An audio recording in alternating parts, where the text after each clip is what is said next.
Halo guys, kembali lagi di podcast kali ini kita kedatangan salah satu mahasiswa berbakat di Universitas Bengkulu. Boleh kata perkenalkan dirinya? Halo semuanya, aku Roslyn Kafarasati dan baru saja aku dilantik sebagai Wakil 3 Putri Kampus Provinsi Bengkulu.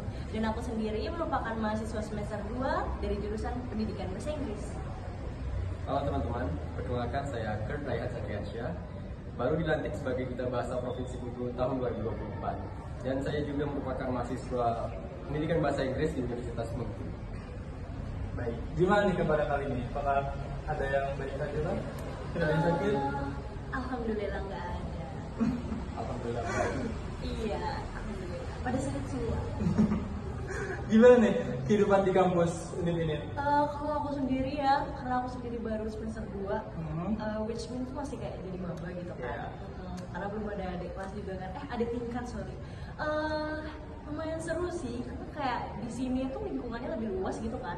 Kayak beda sama lingkungan kita waktu sekolah dulu. Jadi aku merasa kalau lingkungan di kuliahan itu lebih beragam, lebih luas, dan di sini tuh relasinya tuh benar-benar yang kayak beda-beda orangnya, kayak bukan cuma dari kota Bengkulu aja. Dan menurut aku sih sangat-sangat menyenangkan ya first experience aku. Kalian sendiri? Kalau untuk saya sekarang semester 4 ya. Dan baru saja menyelesaikan proses pemilihan duta bahasa. Di semester 4 ini tugas-tugasnya lumayan berat tapi ya seru. Tapi untuk sekarang saya sedang mengejar beberapa tugas karena banyak yang tertinggal kemarin selama pemilihan duta bahasa. Tapi alhamdulillah semuanya berjalan lancar. Gimana tuh pada saat seleksi duta bahasa? Apakah ada yang sulit? Apakah ada mungkin salah satu yang tertinggal? Bagaimana juga kita memanage waktunya yang baik itu? Baik, selama proses itu banyak tantangan. Seperti karena banyak hal yang harus dilakukan dalam satu waktu, seperti pembuatan berita kebahasaan yang harus kami kejar dan laksanakan juga. Kemudian mempersiapkan untuk tes kemahiran berbahasa Indonesia dan mempersiapkan bakat tentunya untuk malam penampilan bakat dan seluruh kegiatan seperti tari, kesiapan orasi di panggung nantinya, dan banyak hal yang harus kami pelajari mengenai kebahasaan itu sendiri. Baik, jadi kan pemilihan duta bahasa itu kan apa kita harus harus ahli dalam berbahasa Inggris kah atau bahasa lain juga mungkin? Siapa tahu kan mungkin Kazi juga mau jadi duta bahasa gitu. Oh ya baik, jadi di duta bahasa itu kami menggaungkan konsep Trigatra Bangun Bahasa, yaitu utamakan bahasa Indonesia, lestarikan bahasa daerah, dan kuasai bahasa asing. Jadi untuk tujuan utama duta bahasa ini sendiri adalah mengutamakan bahasa Indonesia. Jadi selama kita mengikuti proses pemilihan ini, kita harus sambil belajar menggunakan bahasa Indonesia yang baik dan benar, dan meminimalisasi penggunaan kata serapan bahasa asing. Kemudian juga kita harus, syarat pentingnya itu dua, yaitu bisa berbahasa Indonesia yang baik dan benar, dan bisa memiliki salah satu bahasa daerah yang kita miliki di daerah Bengkulu ini. Jadi untuk bahasa asing itu sendiri opsional, tapi ada nilai lebih untuk yang bisa berbahasa asing. Baik.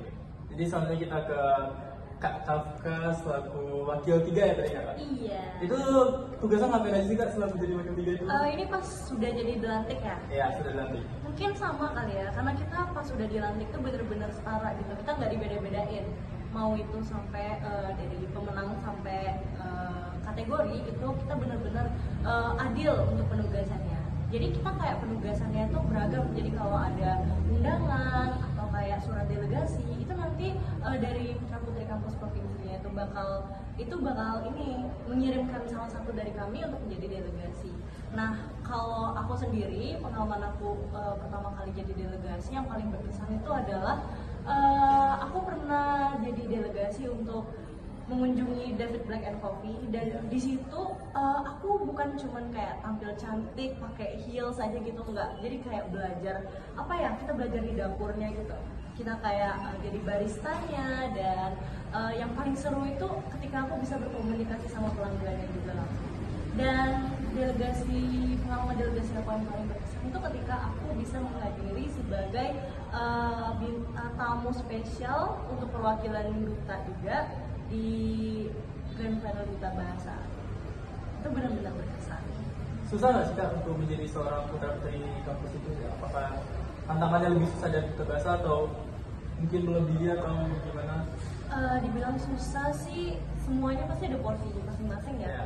Kalau mau dibanding-bandingin gitu, kayaknya sih nggak ada yang mudah. Semua yang namanya menjadi seorang duta itu kita akan melewati sebuah proses, dan proses itu sendiri itu kayak ada langkah step by step gitu. Mungkin tantangan terberat aku waktu karantina sih, waktu kayak proses sebelum aku dilantiknya, karena itu bener-bener kita rasanya itu kita terjauhi dari hal-hal yang sebelumnya sering kita lakukan, hal biasa yang sering kita lakukan. Kayak mungkin aku kan sering tuh kayak bangun kesiangan. Nah selama karantina tuh mungkin ini nggak boleh dicontoh ya teman-teman ya. Dulu aku orangnya kayak nggak on time kalau bangun kecuali kuliah. Jadi pas karantina itu kita melaksanakan karantina mungkin kayak sekitar seminggu, itu baru karantinanya aja. Pra-karantina kami mungkin 5 hari doang. Nah dari pra-karantina sampai karantina itu kami diwajibkan untuk bangunnya jam 6. Itu kayak sebenarnya bukan bangunnya sih, itu kayak kita udah standby jam 6. Jadi aku orangnya yang biasanya nggak pernah on time, itu harus membiasakan on time. Belum lagi kami harus disiapkan menjadi putri, yang mana putri atau putra itu harus terlihat cantik, menawan, tampan, rapi, rambut klimis dari pagi sampai sore. Nah kalau karantina sendiri itu tantangannya lebih berat, karena kami itu diwajibkan untuk tetap rapi dari jam 7. Itu jam 7 mulainya, jam 7 pas sampai jam 10 malam itu harus klimis, cowoknya rambutnya harus rapi, ceweknya harus pakai heels. Mungkin selama 12 jam kira-kira, karena itu kami emang harus dibiasakan berjalan dengan anggun nih. Iya. Baik Kak, kita kan sekarang tuh kalau orang nyebutnya hidup di masa Gen Z ya Kak, Gen Z. Iya. Jadi kan Gen Z sebenarnya kan banyak yang mudah stres atau mudah kayak stres. Gimana sih Kak biar nggak mudah stres atau biar nggak pusing lah gitu kayak gitu? Ini pendapat aku atau dia nih? Boleh, dua-duanya. Kayak dia deh yang tahu gimana cara handle. Baik, kalau saya pribadi ya, luangkan waktu untuk hobi, lakukan apa yang kamu suka. Untuk saya pribadi, saya suka musik dan saya sangat suka memainkan alat musik ya. Jadi di saat saya ada waktu luang, saya belajar dan latihan musik ya, dan mencari kegiatan yang positif juga, seperti untuk menyalurkan hobi saya di bidang musik ini. Saya juga mengikuti UKM musik ya.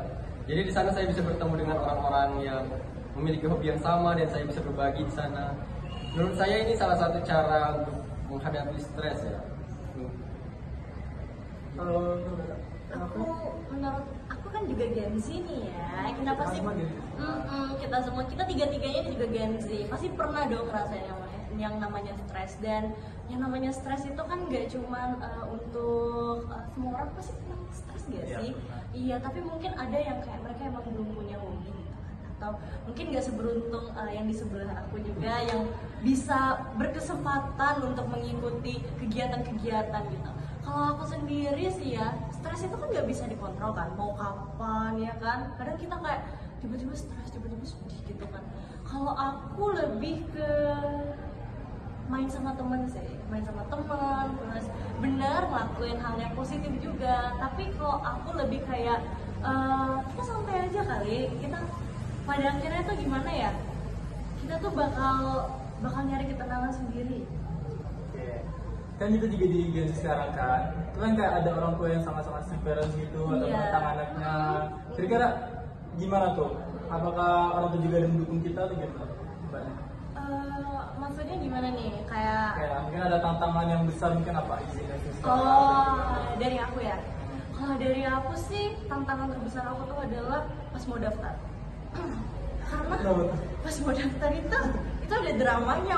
Ya ampun, dramanya tuh untuk karena papa aku tuh kan lihat aku tuh masih dibilang kayak bocah gitu kan, masih awal masuk kuliah, kayak dibilang, lah kamu kan masih maba, ngapain udah ikut kegiatan ini, nanti tugasnya bleber kemana-mana. Terus di situ kan aku kayak ngeyakinin, ya aku mau gitu, pengen banget. Terus tahu nggak sih kayak benar-benar saking waktu itu lagi cekcoknya tuh aku tuh kayak inisiatif mau nabung sendiri karena kan mau pendaftarannya kan nggak gratis ya. Jadi aku mau nabung sendiri, tapi di tengah-tengah aku pas mau nabung itu papa aku tiba-tiba kayak ngebolehin dan langsung iya disetujuin gitu. Mungkin izin mau mengikuti kegiatan itu sangat penting sih, karena dari izin itu kita kayaknya bakal dipermudah deh. Kalau enggak tuh gimana? Apakah ada tantangan dari orang tua atau beruntungnya orang tua saya tidak terlalu itu ya ketat ya, tidak strict parents karena mereka biasanya memberikan izin asalkan kegiatannya jelas. Jadi usahakan kita itu memang mengikuti kegiatan-kegiatan yang positif dan bisa mengkomunikasikannya dengan baik kepada orang tua agar mereka percaya anaknya bisa berkegiatan yang positif. kayaknya mungkin segitu aja deh yang mungkin bisa aku Oke, tanyakan. iya, Terima kasih boleh. juga ya kakaknya. Bye guys. Bye.